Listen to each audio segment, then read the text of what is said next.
sempat bertanya, bagaimana ketika perjalanan, kemudian misalkan perjalanannya ditempuh antara maghrib dan isya misalnya, kemudian di jalan istirahat cuma sebentar, seperti itu. Kemudian beliau menanyakan, apakah ketika tidak terlaksana sholat, apakah boleh mengkodok sholat gitu? Apakah itu maghrib atau isyanya gitu, dikodok itu seperti itu. Ya, sebelum sampai kepada pembahasan qada, dirasa perlu untuk disampaikan tentang karakter rukun Islam yang 5. Sepakatlah semua ulama menyebutkan rukun Islam. Betul. Walaupun bukan dari sabda Rasul ya, kata rukun ya. Jibril bertanya, Jibril berkata, akhbirni, kan gitu, terangkan kepadaku Islam. Rasul menyebutkan yang 5 tadi. Sampai sepakat para ulama itu adalah rukun. Kemudian ada hadis lain menyebutkan bunyal Islam. Kalimat bunya itu akan didirikan kan, sehingga dianggap sebagai pilar-pilar Islam adalah yang 5. Nah, yang 5 itu kan beda-beda karakternya. Yang pertama, kedua, ketiga, keempat, kelima itu bertahap. Yang pertama paling ringan, baca syahadat. Karena paling ringan, gak ada keringanan lagi, gak dikurangi lagi. Betul. Tidak ada buat ini mah syahadatnya dikurangi, enggak, diwakilkan enggak, dikodok enggak. Untuk syahadat, karena yang paling ringan hanya mengucapkan 2 kalimat syahadat, sudah. Itulah merupakan password masuk Islam. Nah, kemudian setelah syahadat ada sholat. Sholat itu bisa dilaksanakan dalam kondisi bagaimanapun, mau sakit, mau perjalanan, mau sibuk, bisa dapat dilaksanakan. Hanya untuk karena memang ada aturan beda dengan syahadat. Sholat harus punya wudu, harus dalam keadaan suci, dan ada waktu-waktu tertentu. Syahadat kan kapan saja, orang mau silahkan, tapi sholat ada waktu tertentu. Bila pada waktu yang ditentukan tidak memungkinkan, Allah turunkan aturan. Rasul terangkan kepada kita, dan Rasul contohkan, dipraktekkan oleh Rasul sendiri, yang disebut dengan jama'. Dan jama' ini buat 4 sholat yang memang berdekatan, zuhur, asar, maghrib, isya, boleh disatukan. Jadi kalau begitu, maka apabila terjadi di perjalanan cukup berat ini turun, mana mepet lagi waktunya, ya udah dijamak saja. Entah isya ditarik ke maghrib atau maghrib dibawa ke isya, silahkan. Adapun yang disebut dengan qada dalam arti bahasa, qada itu melaksanakan yang sudah lalu, dilaksanakan sekarang, itu qada. Tapi qada dalam arti ilmu fiqih adalah untuk sholat tidak ada, tapi secara bahasa ada. Umpamanya ketiduran, maghrib, umpamanya kalau sekarang ini jam berapa nih? Ini jam 7. Ada orang yang umpamanya ketiduran, kecapean malamnya sampai tidur terus, bangun-bangun jam 7 pagi. Untuk Indonesia nggak ada sholat subuh jam 7 pagi untuk Indonesia ya. Mungkin untuk di Kutub Utara, Kutub Selatan ada. Di Indonesia ini nggak ada sholat jam 7 pagi. Tapi ini tidur, nggak sadar. Itu gimana? Pas bangun, lakukan sholat pada waktu itu. Nah, secara bahasa itu qada, tapi secara istilah fikih enggak disebut qada. Kenapa tidak disebut qada? Karena Aisyah radhiyallahu anha pernah menyatakan, umirna biqada'is shaum wa lam nu'mar biqada'is shalah. Aisyah berkata, kami ini diperintah untuk mengqada saum dan tidak diperintah untuk mengqada salat. Sebab kalau dibebaskan ada istilah qada secara fikih atau secara syar'i untuk salat, nanti orang kumpulin aja lah, nanti dari qada. Sekarang ini lagi repot nih, nanti aja di qada. Kan bisa bahaya seperti itu. Dan saum juga ada syarat-syarat untuk di qada. Jadi dari syahadat ke salat, nah salat itu bukan qada tapi yang ada jama' secara istilah fikih atau syar'i.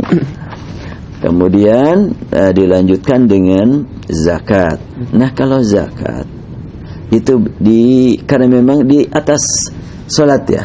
Salat kan dilaksanakan oleh siapapun dalam kondisi bagaimanapun. Zakat kan enggak. Allah membagi harta kepada hamba-hambanya beda-beda. Iya. Sehingga ada yang memang dilimpahi harta yang berguna buat dirinya dan buat umat, wajib dia mengeluarkan zakat. Ada yang buat dirinya saja, ada yang buat dirinya pun tidak cukup, berarti dia sasaran zakat. Nah, untuk zakat ini tidak semua orang akan terkena hukum akibat tidak zakat. Tapi kewajiban tetap buat semuanya. Makanya buat orang yang beriman, ketika belum mampu mengeluarkan zakat perusahaan, hatinya itu, ya Allah, aku ingin menjadi orang yang bermakna buat yang lain. Aku ingin menjadi pengusaha yang bisa berzakat. Bagus itu. Atau aku ingin menjadi seorang petani yang bisa berzakat. Atau menjadi pengusaha yang bisa berzakat. Aduh, belum nyampe-nyampe juga, udah beberapa tahun setiap kali berbisnis bangkrut lagi, kalah lagi, tidak nyampe lagi, hanya sekarang punya utang. Sekarang mau bayar utang aja dulu.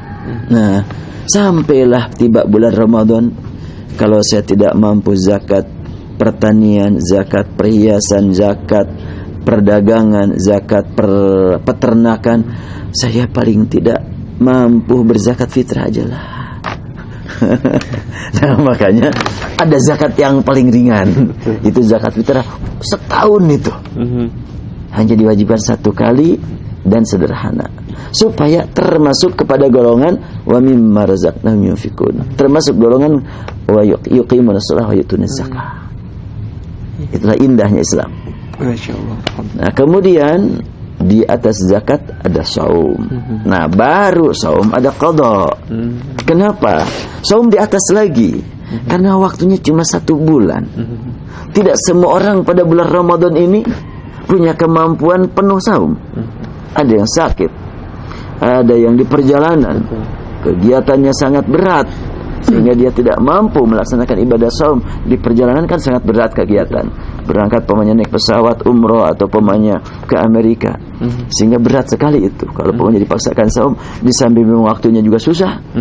Saya pernah melaksanakan perjalanan umroh ya, berangkat 12:30 siang, sudah sholat zuhur dan asar, perjalanan 9 jam, Cengkareng Jeddah, agak cepat pesawatnya, nyampe di Jeddah belum maghrib.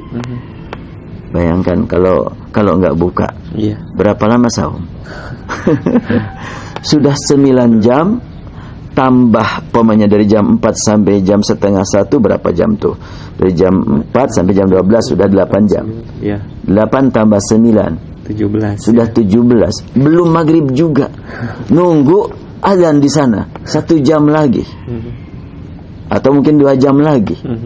Wah, harus saum 19 jam. Cukup berat. Makanya Allah berikan keringanan. Faman kana minkum maridan aw ala safarin fa iddatun min ayamin ukhra. Itu adalah kalimat fa iddatun, ada qada. Jadi untuk saum ada qada. Bagaimana? Di atas saum ada haji. Lebih berat lagi. Perlu dana, perlu kesehatan, perlu waktu khusus, perlu tempat khusus. Oh, banyak tuh. Dana, sehat, tempat, waktu. Ramadan tempat di mana aja oleh. Tidak bisa. Tapi waktu yang dipastikan sehat dan waktu, nggak perlu pakai biaya. Nah, itu kan ada tingkatan-tingkatan tuh. Sedangkan ibadah haji ini ada dana, ada waktu, ada sehat, ada tempat. Wah, makanya tidak semua orang bisa. Oleh karena itu, bukan qada istilahnya, dinantikan. Oh, ternyata sampai aja tiba, belum sempat melaksanakan ibadat haji.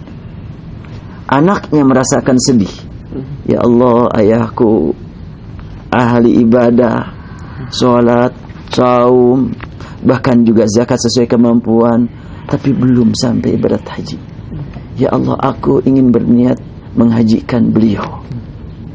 Dan aku sekarang untuk diriku, tahun depan untuk ayahku. Silakan. Tapi kan tidak ada pindah amal dalam Islam. Enggak pindah amal, amalnya buat dia kok, buat yang pelaku. Pindah pahala enggak ada pindah pahala. Terus buat apa menghajikan orang yang sudah meninggal? Untuk mengurangi beban dia di akhirat. Jadi yang dapat pahala siapa? Pelaku. Sebagaimana kalau umpamanya saya punya utang, meninggal, dan tidak ada yang tahu utang saya kecuali Ahdian umpamanya. Ahdian langsung berkata dalam hatinya, orang lain nggak tahu kalau dia punya utang, dan saya ini ada uang nih. Udahlah saya bayar utang dia. Meringankan. Ringan buat saya, pahala buat yang membayar. Demikianlah ibadah haji. Dan bagaimana dengan saum? Saum juga begitu kalau sudah meninggal. Rasul bersabda, "Man mata wa ali siyamun sama an waliyuh." Siapa yang meninggal masih membawa utang saum, dapat dibayar utangnya oleh keluarganya, oleh walinya. Itulah karena ada tingkatan-tingkatan karakteristik itu. Kalau sholat bagaimana? Barusan berkaitan dengan untuk almarhum. Apakah ini juga? Nggak ada alasan untuk meninggalkan sholat.